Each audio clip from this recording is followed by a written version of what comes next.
Welcome, everybody, to another Advancing Consciousness podcast. Today is episode 18, and we're going to look at, does money advance us or limit us? There are mixed views and misunderstandings of sort, so we're going to unravel and unpack that so that we can look at it for truly the role of money and how it affects us or advances us. So stay tuned.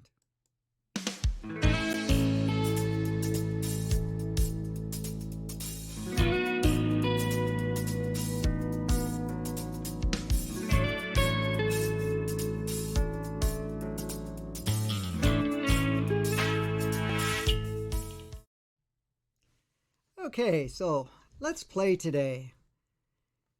Does money actually advance us or limit us? This is a good question because in some views it seems to indicate as long as there is money involved and a motivator, that people are motivated to do things that somehow may advance us. We could also look at the other side of things and see that we're also playing with this fact of restricted amount of money, or the fact that money's required for anything to be done. And then at the same time, we also see with that a lot of restrictions that take place, a lot of limits of what we do and don't do, what we put our energy in and focus on or not. So there's really both sides of it, but which one really is truly empowering? And which one is actually the one that actually is running the whole scenario? And what is really the role of money at this point in time? So let's step back into, first of all, how it even came about. So when we look at the whole idea of money, we now get to see that it is a made-up concept, a made-up idea. It was never our natural design, and it was not to be there to be utilized in a way where it would govern people, restrict people, or in some way create forms of haves and have-nots and limitations. I know a lot of people have said that money is a motivator. Yes. Is it a natural motivator? No. It is an imposed motivator for sure. So let's look at our life. How much of our life is governed around money? The first thing we're going to look at is our own life. So here you are, you're born, you incarnate, you take on a human form, you're a kid, you're a young person. So what happens? Right away, we start to get indoctrined in the idea that money has power, that money is required for survival. And then we're kind of conditioned, programmed to one way or another to accept the concept of money and to actually work towards having that. Because if you don't, then you may be in lack, or the fact that in some way or another you cannot survive. So you see the whole focus right from being a young person, that so much energy is into understanding that you need to prepare yourself to earn a living. Now, when you look at the educational system, a very small part of it is how to kind of look at the world and understand it. But a lot of it is to prepare us for this world that is run by money. And the education is required for us to be able to have some skill sets to sell or to offer so that we would have money. So there's a lot of energy and focus around preparing ourselves for the money game, the money world. So we put a lot of effort in that. Then when it comes to deciding and to kind of direct ourselves to what we would love to do as an offering on the planet, or would love to do because it is something that you want to express, money comes into the equation, and now you need to look at, am I going to be monetarily supported by doing what I love to do or want to do or I feel guided to do. And a lot of time that comes in to kind of direct us in the way where we take a path or we take on an endeavor of some sort because it's money generated. Now, money also comes with status. Money comes also with power.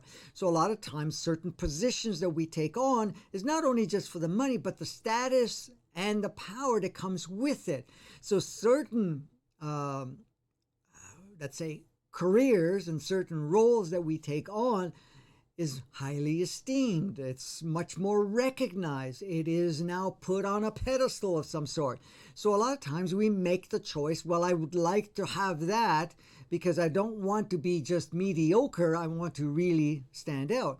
So you make a choice going down that path. Now, of course, as you see, especially now that we're going through a lot of changes with ourselves, that some of these choices that we've made because of money driven and power driven and recognition driven, that it doesn't really match with us. What feels in resonance, what is actually our highest joy, or may not feel the most fulfilling for us.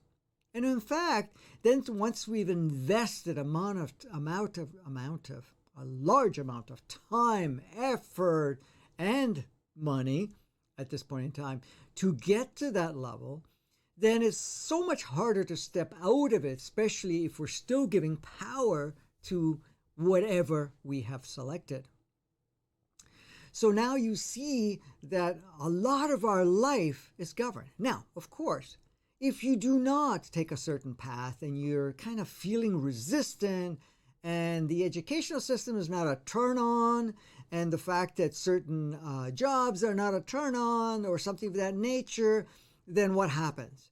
You start to omit certain parts and hope that things will change, and then eventually you'll have to take on any job, and that can turn out to be something that is less valued and generating less income, which definitely impacts not only how you live, what access you have, but also if you're flourishing or just in survival or non-survival because you don't even get to that level.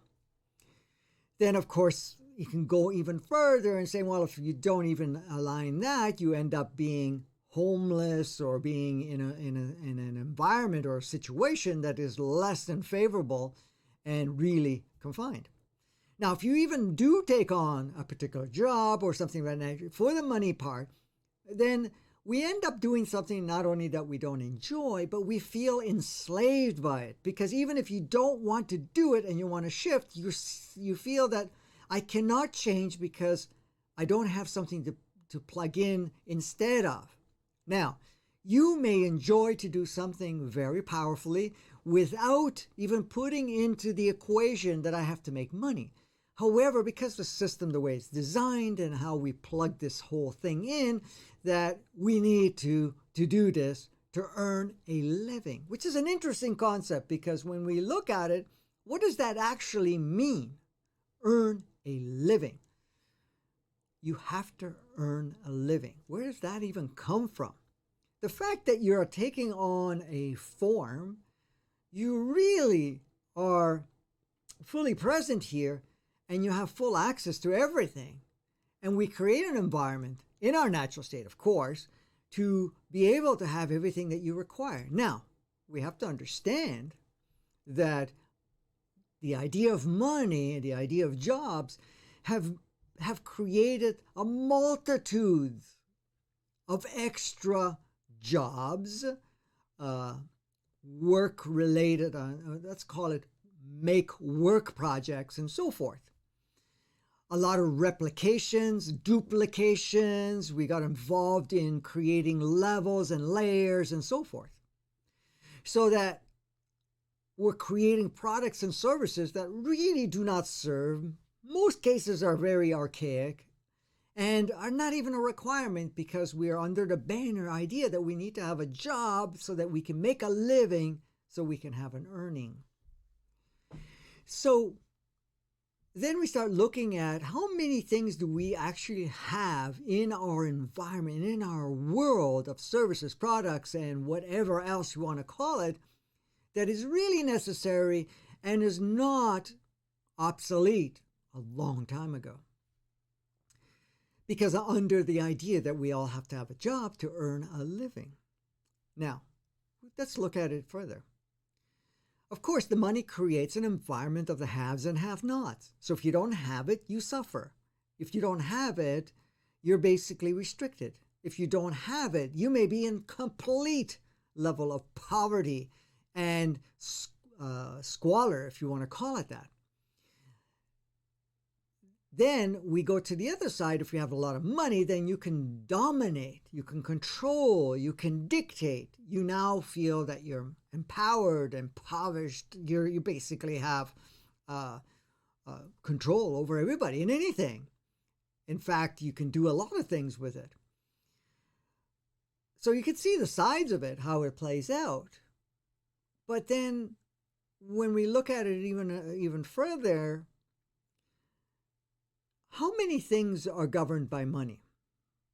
For example, if we have to look at, say, we look at new technology, new advancement, new capability, new direction, say that we found a better solution for a very old technology, an old way of doing things.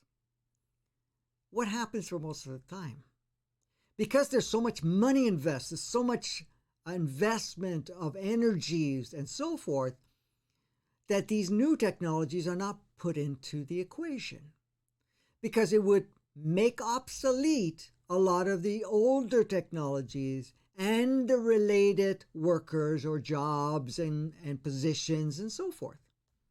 So you can see now that money, in fact, actually restricts advancements.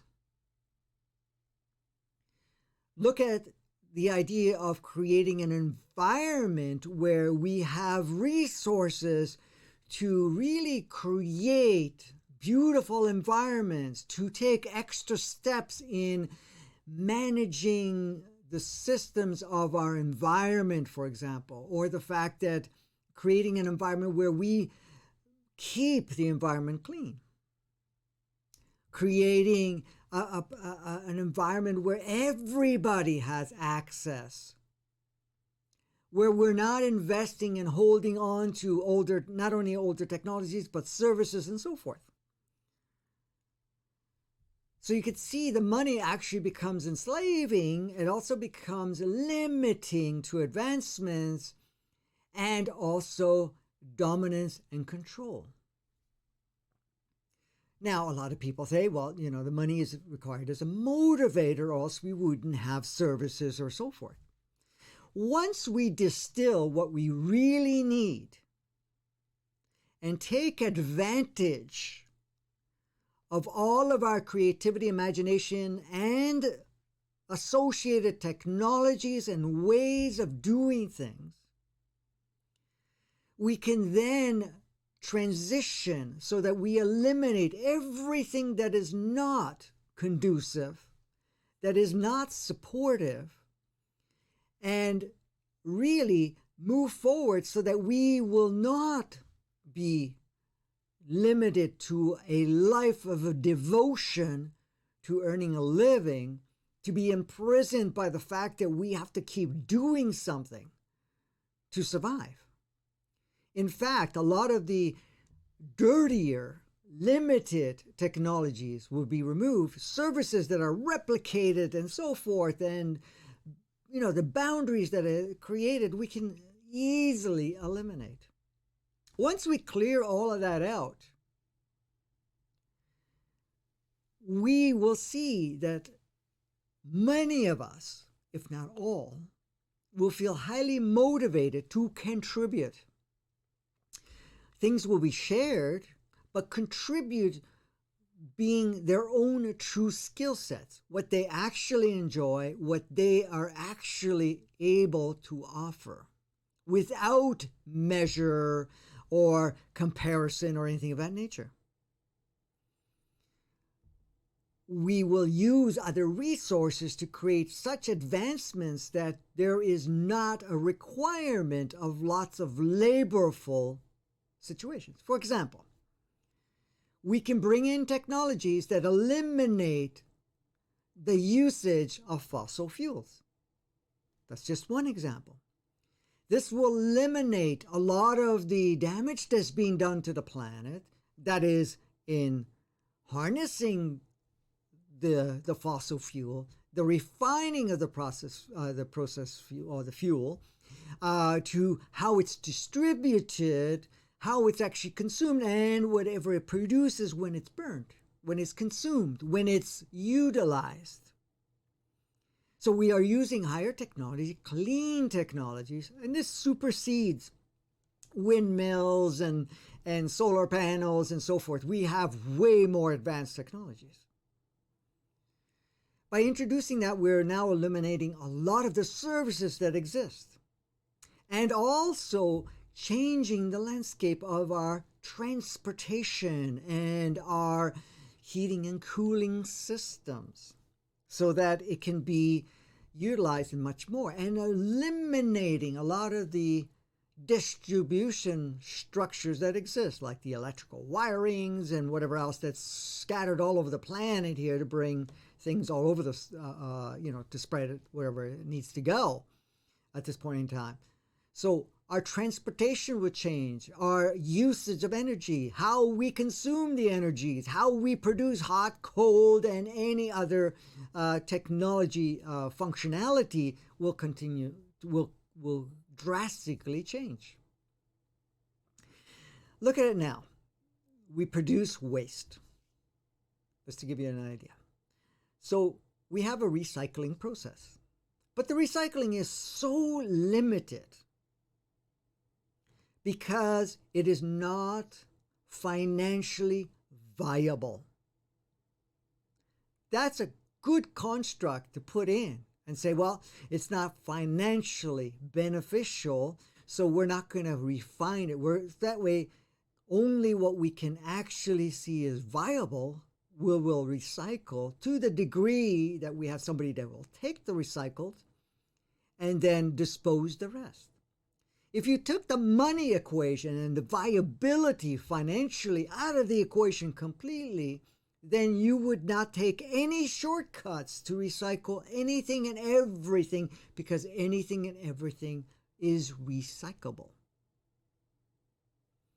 So we would not be putting much waste at all, if any at all, into what we call landfills or into the environment in other methods. By utilizing that, you would actually use everything back to its natural. Now, if money was not a requirement and not a driver, then a lot of the products that we have that do create waste that need to be recycled would greatly reduce. We would not need to build in immediate obsolescence or create something that actually is consumable very quickly so that we have to continue to replace it, because then we wouldn't put the effects of the fact that we need to have companies continuing to produce products, because that's the only way it makes money, and it's the only way they can keep workers in place. So if you're going to make a product, you're going to make a product that lasts a long time, can be not only recycled, but can be refilled or updated or something of that nature until it gets to the point where it needs to be recycled. You wouldn't have 50 versions of the same thing. You wouldn't be going into competition and so forth where money is the motivator, using what we call low quality resources, raw materials, and maybe even overlooking health issues that can be presented by certain things that are used as products or chemistry or anything of that nature. You would look for the finest, cleanest product that is recyclable, but at the same time, it is bio in a way, available to the degree it does not create any harm, not only to the planet, but not even to the consumers, being the humans.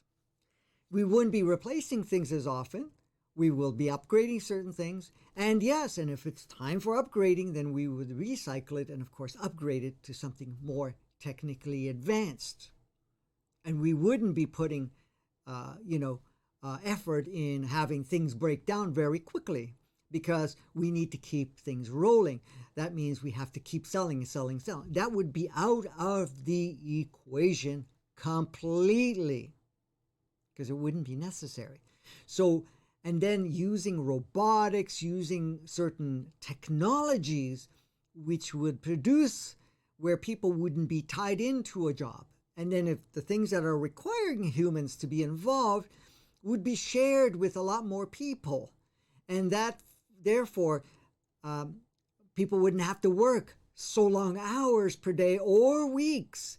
They would be stretched over a larger period of, or a larger amount of people that really would love to do that and be involved to some degree or another.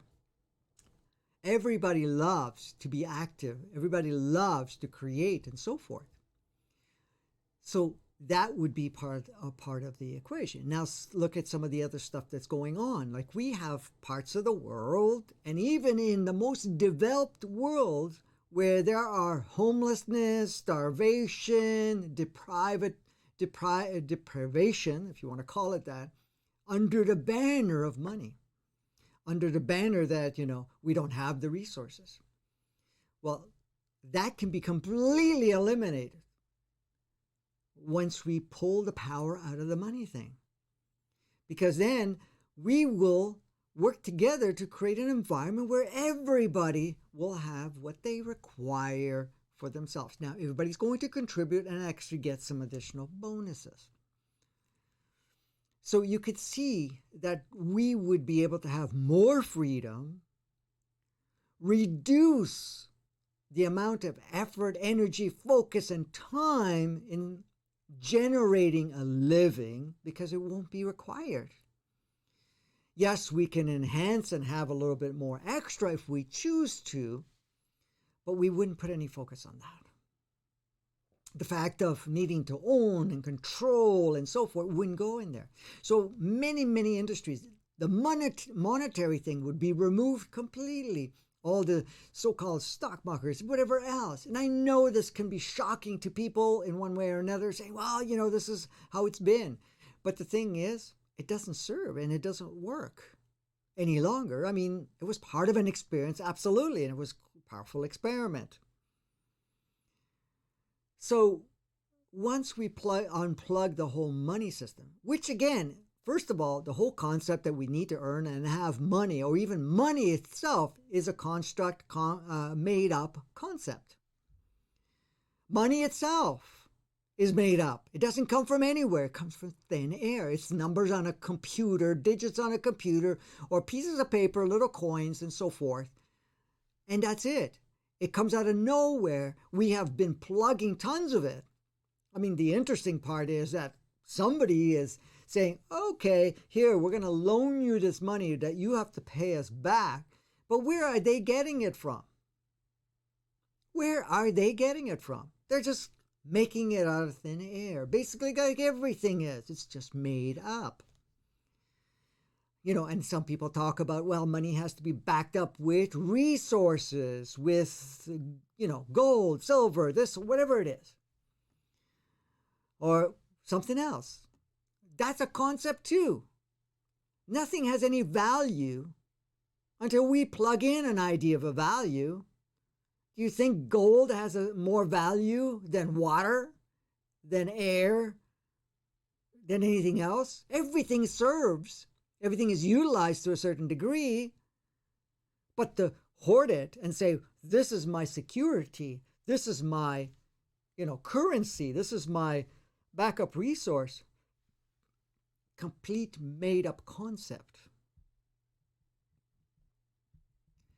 So the whole thing, we are transitioning to a point where money will no longer exist. It's going to take some time, a decade or more. could be up to 2 decades. However, the transitioning, the importance, and so forth from money is shifting. So when we go back to the question, does money advance us or limit us? When you really look at it, it limits us in a huge way. Huge way. Does it advance us? Minuscule in comparison. But does it really advance? Are we not putting so much focus on money that we are creating things that were never of any requirement? In fact, we have to make up stuff, make up services, make up products, make up ideas so that we would have money in circulation. Yes, we turn around and say, well, some people want to earn and some people don't, or, it's not fair, some people are contributing. Well, everybody's going to contribute to some degree or another. Now, you have to look at it this way. There are people that don't want to go to work. Why? Well, because they're at a point, they're looking at their life and saying, I don't want to go into that slave race. Yes, I may be homeless. Yes, I may be starving, but it's still better than every day going in and doing something I cannot stand. Now, in some cases, they have meaning to say, I'm okay doing this for now, but I can't find a job, or because I didn't put my attention on how to play the game or education or whatever it is. There are kids, young adults, and even older adults that are highly educated, that are homeless, that are barely surviving, struggling, or living in poverty. See, you can see the system is not close to even being functional. It was something we adopted. It's something that we took on, something that we wanted to play with. And we did. We had a good opportunity to do so. We went into the depths of it. But now, are we really looking at it and saying, hey, wait a minute here. What's going on? Do we really need to give power to this? Look at how much it's limiting us, how it's enslaving us, how we are not able to go out and play and be free. It's limiting in very, very, very powerful ways. Like I said, a lot of advancements, even in the medical system. Do you think the pharmaceuticals that actually make money under that concept is going to create substances that are actually going to support us? Or that in some way or another let you free and let you be in a healthy state?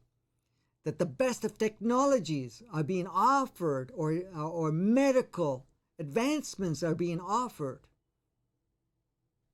Really? Are they?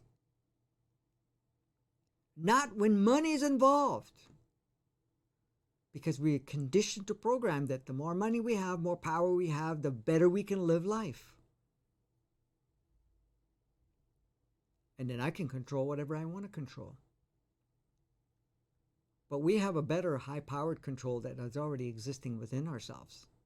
We just gave our power away to this thing called money.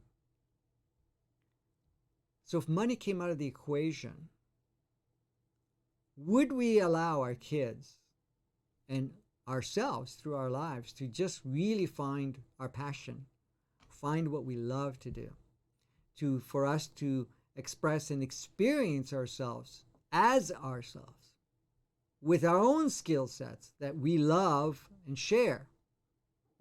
Would we put so much effort in programming and conditioning kids through education, through media, through the work world?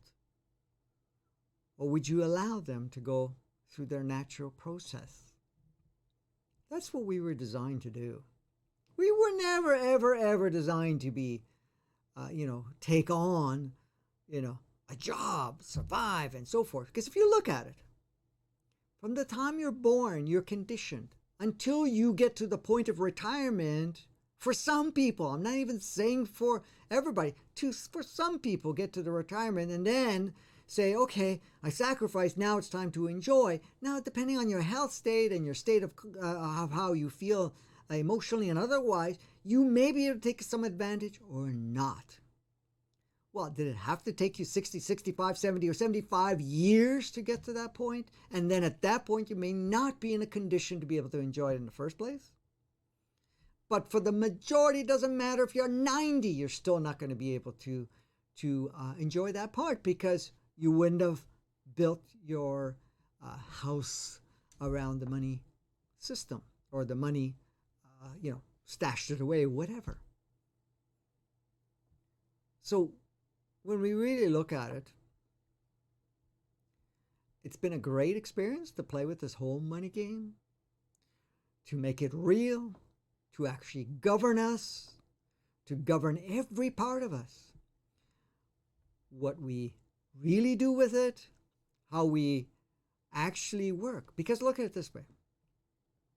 If you're looking at an advanced society, truly an advanced society, the reflection of the society would be by looking at everyone involved in this society, looking at all the people and see how they're in flourishing state rather than survival state. If you're looking at a civilization as Earth, you look at it and say, how's everyone doing? How do you treat one another? How does everybody have what they need? Because there's no resources, even in technology, to have food, to actually even go in our natural state. All of that is available. Do we have to create pollution and destruction? No. Do we have to rape Gaia or the planet at this point in time? No. There's what we can do is amazing. What we have access to is amazing. So when we look at the society, you're going to look at overall and see how everybody's flourishing, how everybody's doing. The haves and have-nots are indicating that it's in one way or another, we have not advanced enough to say, it's time to upgrade the game. It's time to shift things. That's all. That's really how it works. So if we go back to it, does money advance us or limit us? If any advancements, most of the advancements is to create more restrictions. When we talk about limit, yes, it limits us big time. And we wanted to experience the limiting world for a long period of time, but now, no longer. We're done. We're done with that. So we're starting to come to that realization. First of all, even if we want to play with money for a temporary period of time while we go through the transition, it is limitless. We can create as much as we want. We can plug it in and so forth. We can share it with people, whatever we want to do. But we're going to find that it becomes an obstacle. We're not here to use this whole money concept to support polarization, having, have-nots, suffering, flourishing. Because even the ones that have a lot of money, most people are feeling very uncomfortable with life, are feeling very uncomfortable on how they feel overall because they're seeing the polarity. They're seeing what people call suffering. They're seeing the lack, even though they're not experiencing the lack. Deeper inside of them, there's that burning saying, this does not feel right. Doesn't matter how much I have. Because I've seen many, many people that I've worked with over the years that had amassed a great amount of wealth and had a really difficult time with life because it did not provide them joy, superficial happiness for a short period of time, but they didn't feel fulfilled. They didn't feel holistic. They didn't feel free because if you own a lot of stuff and you're trying to control it and secure it in one way or another, you're enslaved by it. So you can have lots of money and still be enslaved.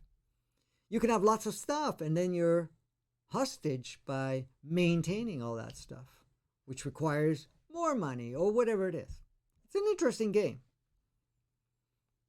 something to feel, to play with in your own consciousness, to kind of feel it out. This is why I wanted to talk about it, because a lot of people say, well, let's talk about money. How does this all fit in? One thing I want to clarify. In our natural design, money never existed. Exchange, bartering, none of that existed. Because there was nothing to barter, nothing to exchange. We had an environment where we had whatever we needed. And we created an environment where everybody had whatever we needed. There was no lack. Haves and have-nots did not exist. Because we're all in the playground. We're all aspects of each other. We're all in the playground, and we only benefit the most when we all are free to play together. So for 5,000 years, we went into that game. And that was the original design, our natural blueprint, and so forth. That was part of our organic matrix, organic 3D, and beyond. That was there.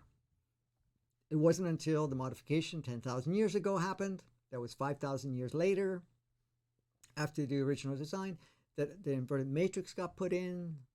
We started to switch into inverted 3D, 2D, and all of this stuff started going in, and then a lot of changes had happened, and this whole needing to exchange, needing to barter, and so forth came into play, and then it created haves and have-nots, accentuated polarities, accentuated separation, accentuated greed, accentuated, and that's the other thing with money plays a role with greed too, and wanting power and whatever else, but accentuated separation from one another, separation from everything, and then all of a sudden money was a driving force, exchange was a driving force, because this whole barter thing, the same thing.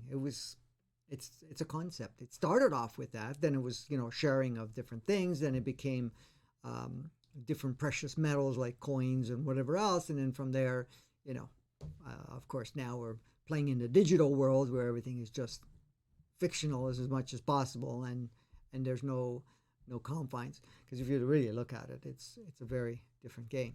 So now what we're doing is we're reversing all of that, and that's what we're doing. We're unplugging all of that. Look at what's going on in the world right now. We had gone through this shutdown, whatever it is, and guess what? All of a sudden, money's coming out of everywhere. Now, I'm not saying everybody's getting it or anything of that nature, but I'm saying the governments and whatever else are trillions of dollars, plugging it in, plug it in. Are we going to owe it to somebody? Well, that's what they would like you to believe, but how could you own something because somebody would have to have it? And how could they even have it? How did they become ownership? You cannot own anything. Everything belongs to each and every individual on the planet. But even if we stepped out of that, because that was not even the part of the equation, they didn't even own it. They just actually produced it out of thin air, which everything is made out of just the field of energy. But it's just number on a computer, like I said, and little pieces of paper and coins or plastics or whatever they're using in whatever country that you're in. And even that's eliminating, so everything goes digital. But they never had it in the first place. It's not even real. It's just coming out of everywhere. And we still have to pay it back and with interest and so forth. That's kind of an interesting game. So anyways, that's my thing about the money, to kind of broaden your remembrance. Because the thing is, deep inside, you know how this works. You know that it's a made-up concept that limits us in a big way. And it has for a very long time. This whole thing about struggle, the whole idea and so forth of haves and have-nots, suffering, not flourishing, survival, all of that stuff, and even fear, whatever it is, it's money. Look at the amount of ideas around wars and what stimulates wars, what stimulates theft, and what stimulates, because there is people that have and some people don't have. And even the ones that have very little are affected by that. I know it's part of the game and whatever else, but that's the game we're unraveling ourselves from. So anyways, now that you have a deeper understanding, you can reflect on it and you can see how it all supports you in that understanding. So until next time, go out and play, enjoy. In the description, you will find a link to join our community via email. We also have a workshop coming up on December the 5th. So we have a link for that, the 5th and the 6th. Seeing beyond your current perception to experience a new, basically to live a new reality, your new reality. So that's in there on the link too, and then we have other links in other parts that we share. So until next time, go out and play, have a blast, and we'll see you next time.